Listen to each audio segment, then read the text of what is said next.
have been.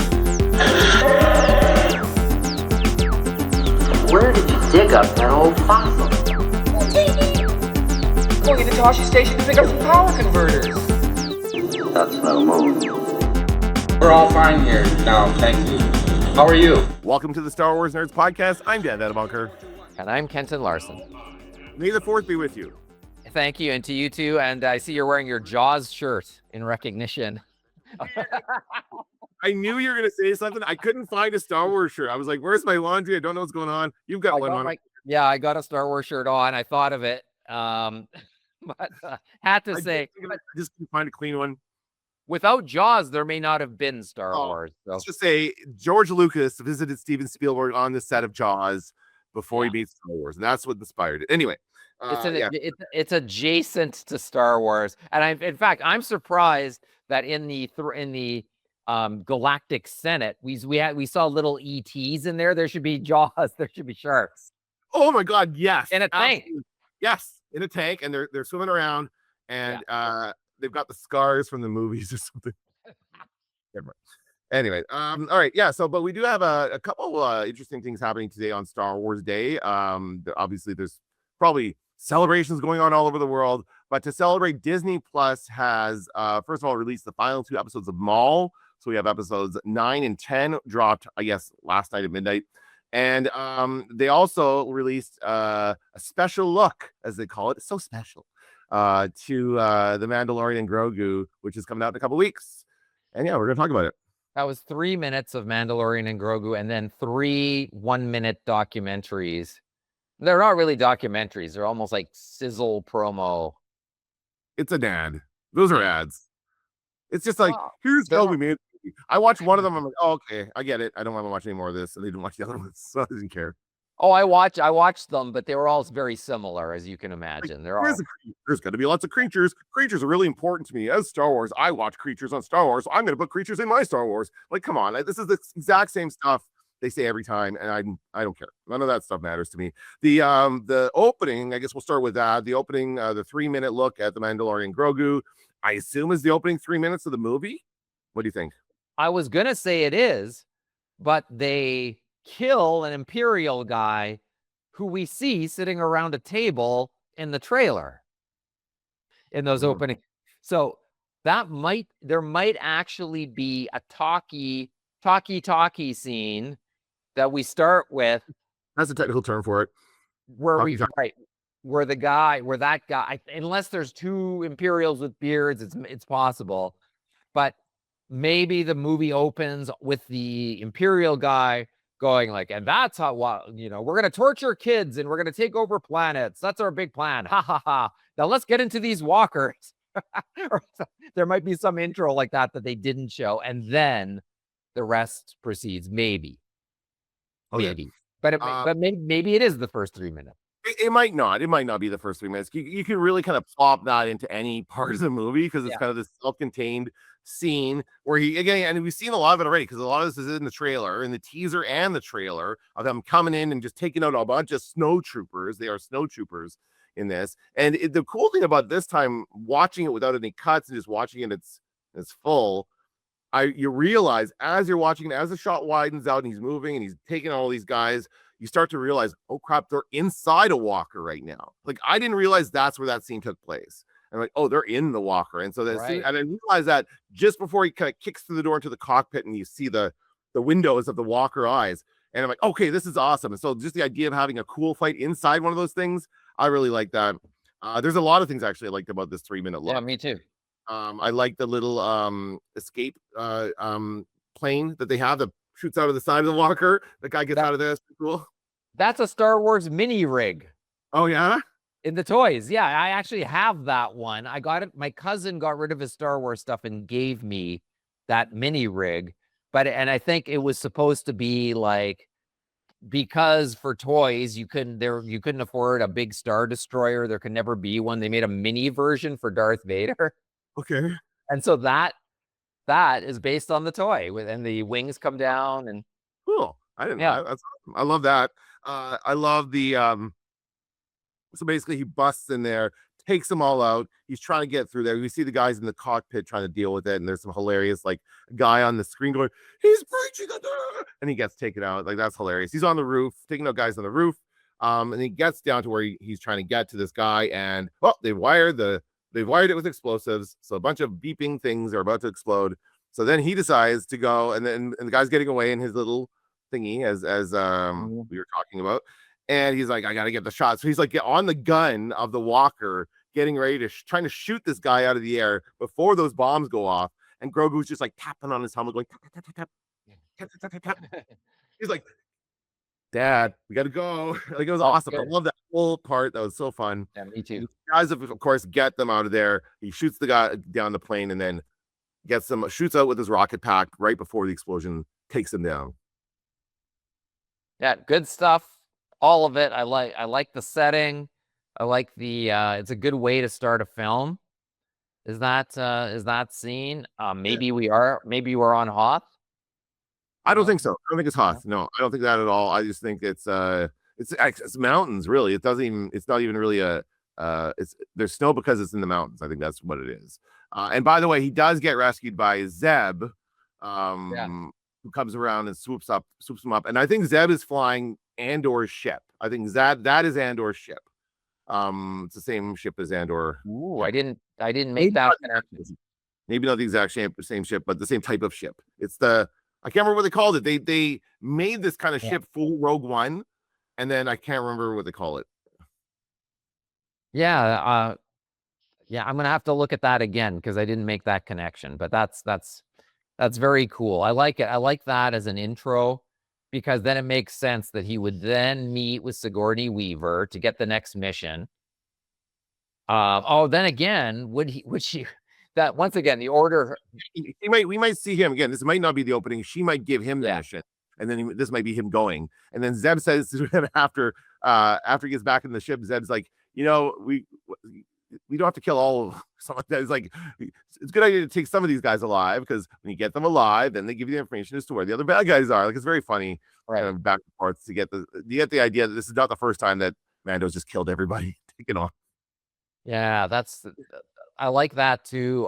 But it also seems to be it's going to be like one of the things they say in the promos endlessly is it's a fun ride. It's a fun ride. It's like being on a ride.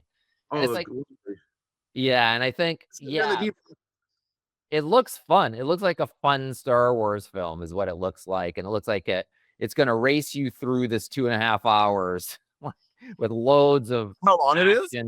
I think it is. I think it's 2.5 hours. Okay, good. Well, I usually don't like movies more than 2 hours, but I'll take it for this one.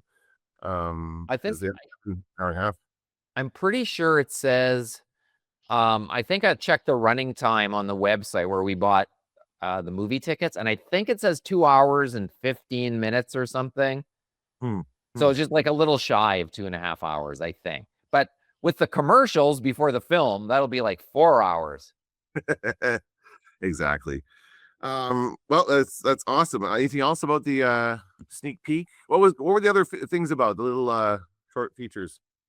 There wasn't. I can't remember now because they're only a minute, right? So they fly by, and it's variations on why Jon Favreau loves Star Wars. That's really what it's all about, and he does. He loves Star Wars, so that's great. He's having a great time. He gets to play with life-size Star Wars toys now, just like he did as a kid. Well, one of the things, like, I do miss having the Mandalorian series, like the TV show on Disney Plus. So part of what they're doing is justifying why is it this and not that. But I think, and in the end, I might have preferred to actually have another season where they parse out. But in the end, another season of The Mandalorian might have just been 2.5 hours because some of those episodes are pretty short. So, so there's a little bit of that. And there's a little, and, once again, it's designed to get people to go to the theater to see it. And last week they said that they were expecting it to be $80 million on the opening weekend. And I don't know, that seems a little low to me. It seems like they might be underestimating Star Wars fans, but then again, the movie business isn't what it was. I think safe. I think they're playing it safe with that estimate. I find the phrasing interesting on both the description of this thing and in the actual piece itself. It says only in theaters. That's all they say, only in theaters. And so there's not even a hint of when it's going to be coming to Disney Plus or anything like that. But you really want to, like, they make this the call to action. Let's go to the theaters and watch this movie. That's what they want people to do. And so I find that very, like, that's all they care about is getting people into theaters to watch this. Yeah. And I mean, I have no doubt that we are going to be in a packed house. And opening weekend might be good, but the question is, well, how long will this stay in theaters? Like the original Star Wars was in theaters for years, right? It just kept coming back, and people kept watching it because they loved it, and that was the only way to watch it. But these days, that is not the only way to watch movies. And I think that, it'll be good for a week or two, and then it's going to die off, and then the next big movie is going to come out, whatever the next one is. We've got it. No, Marvel movie isn't coming out till end of the year, but there's something else coming out soon that's probably a big deal. And then that's going to overshadow this, right? So this will have its moment, but I don't think it's going to be as big as what's it called? Saga film, as it were. One of the numbered films. Those ones do very, very well. This is not going to do that. Well, it'll be an interesting experiment to find out. And there's already, people online going, well, 80 million is less than what Solo made in the opening weekend. But I don't think, I just think the movie business is a different thing now, the way it works, the way box office returns work. But Star Wars is a massive franchise. So we'll see. Like, this is the first chance to kind of see in this sort of like it is. It's that post-COVID world of the movies, right? So this is the first post-COVID Star Wars movie, and then we have to see. There's been no test because we can't go by Disney Plus popularity. Everybody has Disney Plus, right? So it's not like people are going to watch it because they have it. This is completely different. This is probably the first streaming show to become a movie. Is it the first one? Oh, well, I guess it's Peaky Blinders, I guess, is a streaming show that became a movie. Streaming movie that's not playing in theaters anywhere. Like, it doesn't. They do that all the time. They take, like, didn't they make a Breaking Bad movie for Netflix? Right? Remember that one? Yeah. So they've done that kind of stuff. They go movies to TV shows and back and forth. That kind of stuff has always happened. But it's just about audience habits. It's about different audience habits now. Going to the movies is not a habit. It's not something people do on a regular basis. Sitting down in front of your TV is. That's probably everybody's main habit these days. And so that's why it's just so much easier to access an audience that way. It's going to be tough. I think it's going to be tough to get this one. I don't think it's going to break 100 million. I really don't.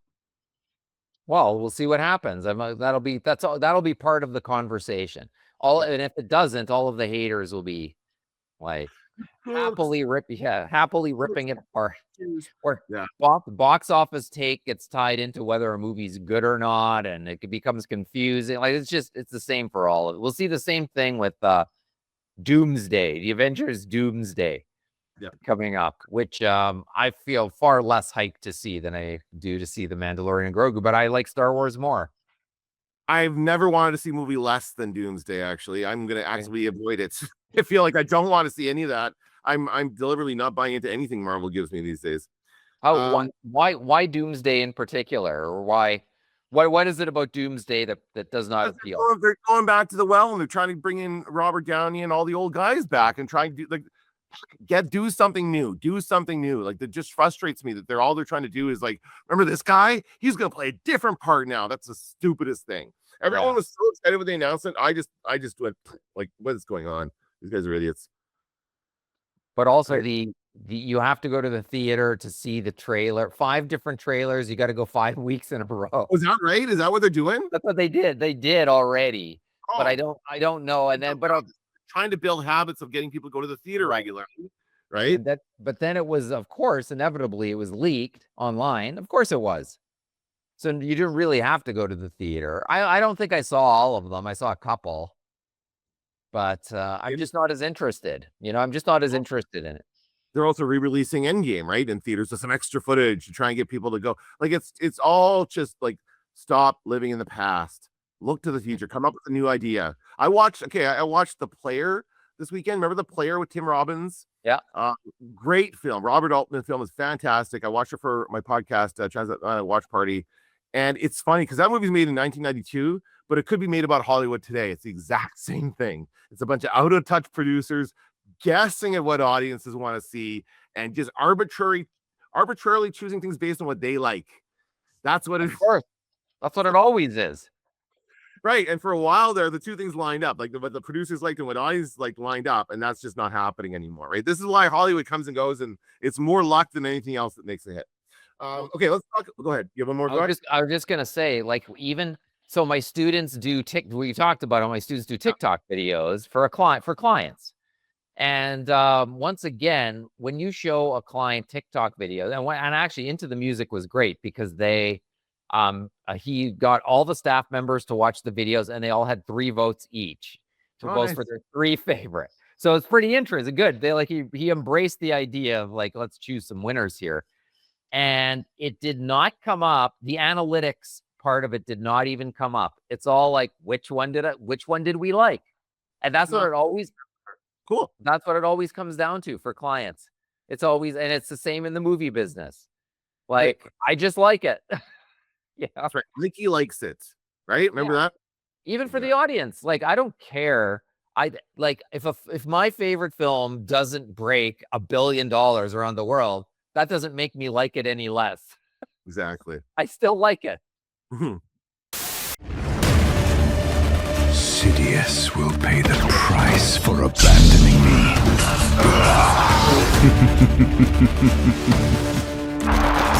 Jedi, you cannot win, Maul. I master the Force and the Force serves me. I master the Force and the Force serves me. You have been replaced.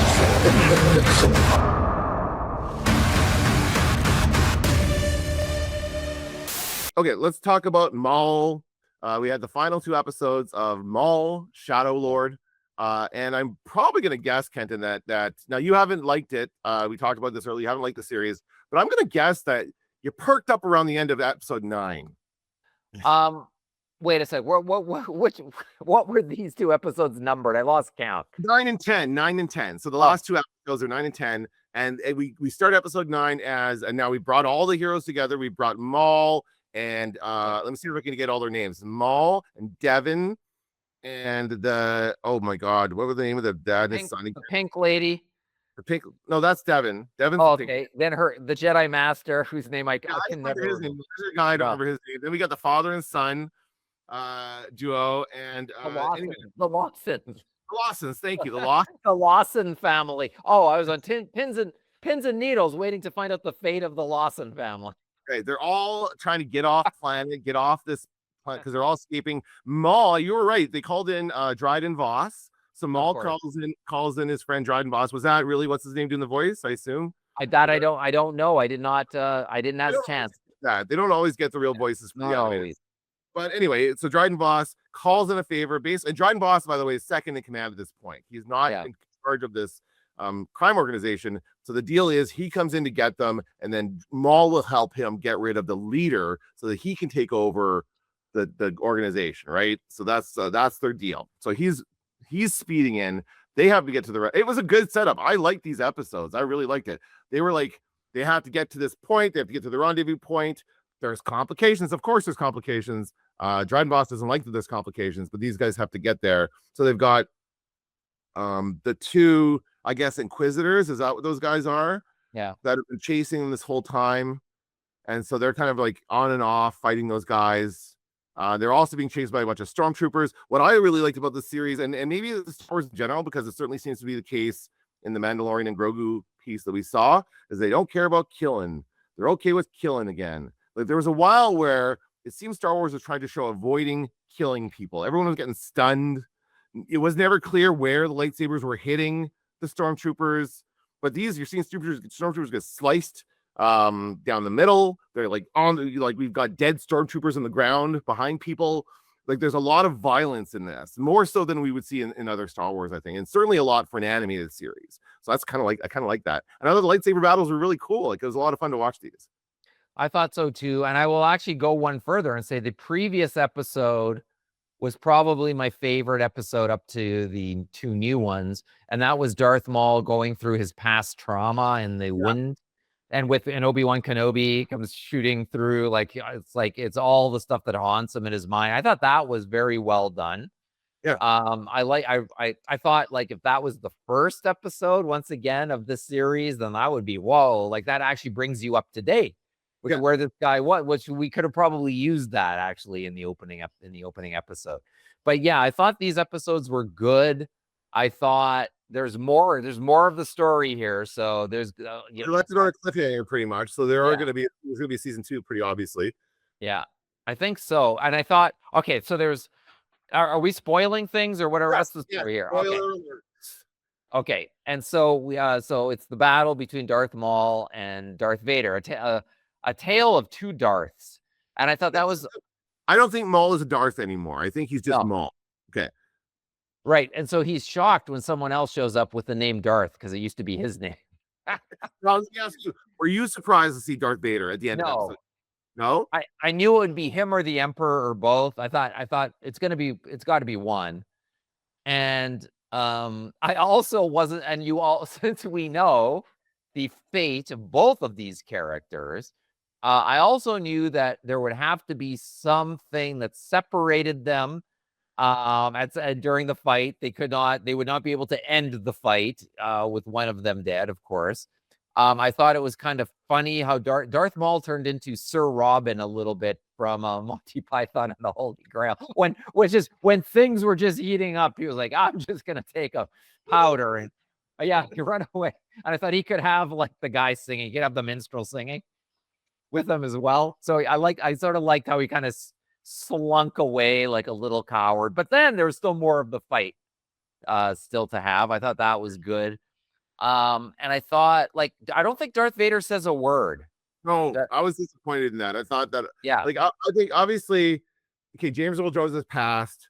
I think if they ever have him say anything again, it's going to be AI. My friend Matt Sloan, who does his voice, I know a guy who does his voice for the cartoons. He didn't do this, or obviously there wasn't any voice. He did do Rebels, but that was a long time ago, and now AI can do this just fine. So I'm sure they will get AI to do it from now on. But yeah, he doesn't say anything. It's very much like his appearance in Rogue One, where he just shows up and just boom, boom, boom, and is a force to be reckoned with. And you really can go, like, I love that they stick to, like, he's huge, he's imposing, he's hard to handle. They have to, like, go 2-on-1 for most of it, right? It's Maul and who is it? It's Maul and the Master for a while, and then it's Maul and Devon.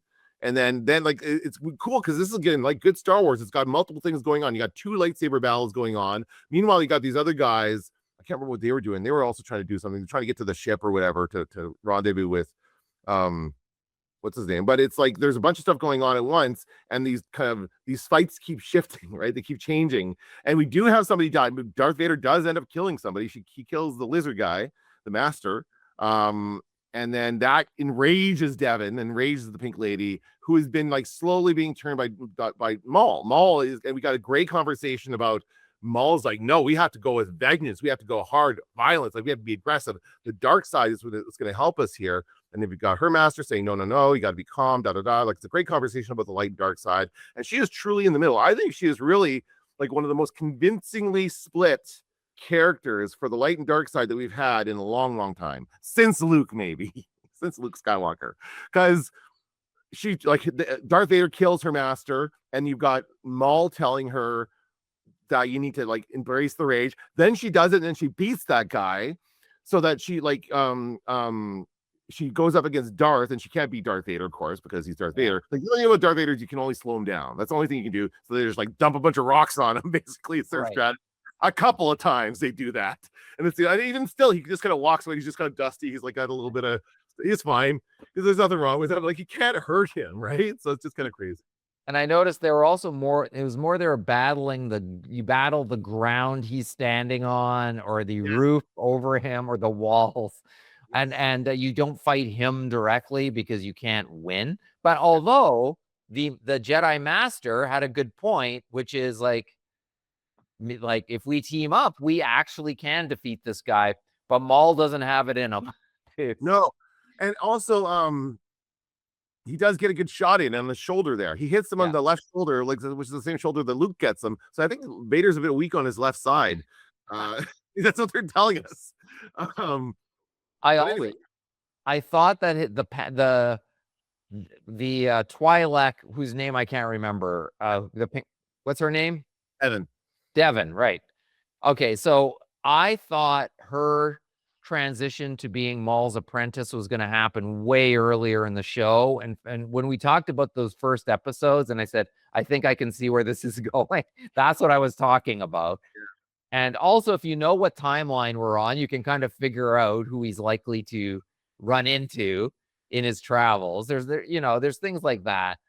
I thought ultimately, though, it does make you want to see more of Darth Maul. I like, once again, whenever I watch one of these animated shows, like especially when they're fighting on that sort of cracked bridge, I thought, wow, that would be so cool in live action to kind of see what that looks like, because it sounds like a cool setting and stuff. But I thought ultimately it was a good show. It left you wanting more. There probably will be another season, I would imagine. I thought of a way to ruin the show. And I thought, I was worried for a second that this is what was going to happen, but I guess it couldn't happen. But okay, so the show is, she's like, okay, I'm ready to be your apprentice, and it fades to black or whatever. Then fade to light, and then the dad shows up at the kids' baseball game. The whole that's what the whole show has been about the entire time. Yes. We kind of lost those details, didn't we? They stopped caring about how much time he's spending in his sports games after being chased by the Empire for half the series. I always kind of roll my eyes when they try and turn a bad guy good, like they did with Venom, right? Venom was like, I was never a fan of that, although I do kind of like that movie. But it's like, I thought they did a good job of that here. And I wasn't on board with it at first. I'm like, I don't want to like Darth Maul. He's a bad guy. He's a really good bad guy. I don't want to have sympathy for him. But then they turned me around with that episode about his backstory, about his, like, he was like taken under his wing when he was very young by the Emperor, by Palpatine, and basically tortured and trained. The Sith training is not pleasant, I will say. And so, and basically traumatized by that. And so he's got a lot of issues, childhood issues out of that, right? And he hates Palpatine. So I don't know, it's very interesting. I think they took him to a very interesting place, and I am kind of rooting for him now, even though we know where this goes. He still has a hatred for Obi-Wan, and we know how that gets resolved. Yeah. So I don't know. Anyway, it was good though. I liked it. Yeah, it's good for Star Wars Day. There needs to be something new to watch on Star Wars Day. So that was good. I thought the combination of being able to see the finale of that plus some new Mandalorian footage, that's good. That satisfies me on Star Wars Day. That's all I need. Yeah. Cool. Well, I think that's gonna do it for this episode of the Star Wars Nerds. I'm Dan Vanderbunker. I'm Kenton Larson. Don't let the Force hit you on the ass. This had better work. That's no moon.